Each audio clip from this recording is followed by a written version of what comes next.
Once again, Sikhs for Justice. A small group based in the United States that dream of creating a separate country called Khalistan is back in the news with another big accusation against India.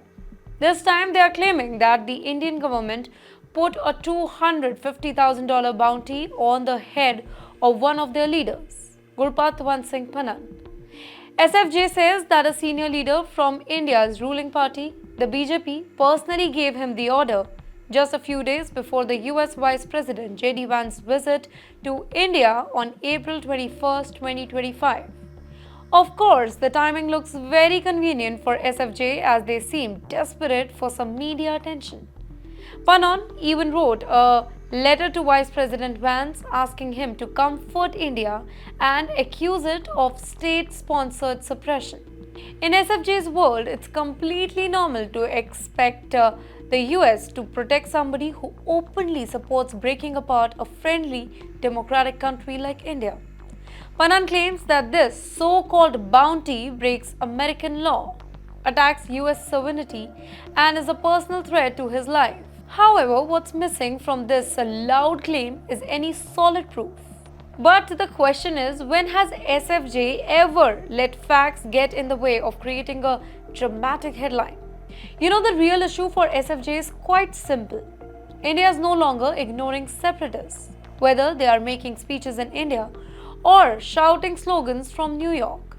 And SFJ doesn't like that one bit. Now, to make their accusation sound even bigger, SFJ dragged in the 2023 killing of Hardeep Singh Nijjar in Canada. He was shot outside a Sikh temple, and even though there was no real evidence linking India to the murder, SFJ and its supporters keep blaming India. And India has clearly denied any involvement. But when your goal is just to stay in the news, why not keep repeating all accusations? SFJ also talks about the story of Nikhil Gupta, the Indian man arrested in Prague in 2023 for alleged planning to kill Pannun.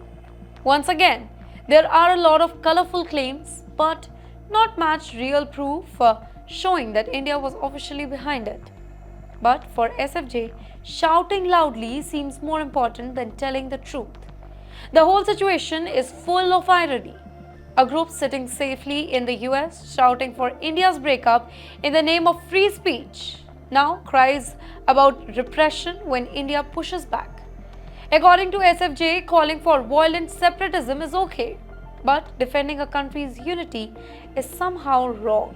In the meantime, India continues to move forward as the world's largest democracy. Instead of wasting its time on such type of groups like SFJ, India is focusing on economic growth, building strong partnership with other countries and working to improve the lives of millions of its own citizens, including, by the way, the Sikh community who proudly lives as Indians and they have no interest in Khalistan. If SFJ really cared about Sikhs, they would have focused on real problem that Sikh community face around the globe. But instead, they waste their energy fueling anger, fear, and imaginary dreams about a new country that even most Sikhs don't want.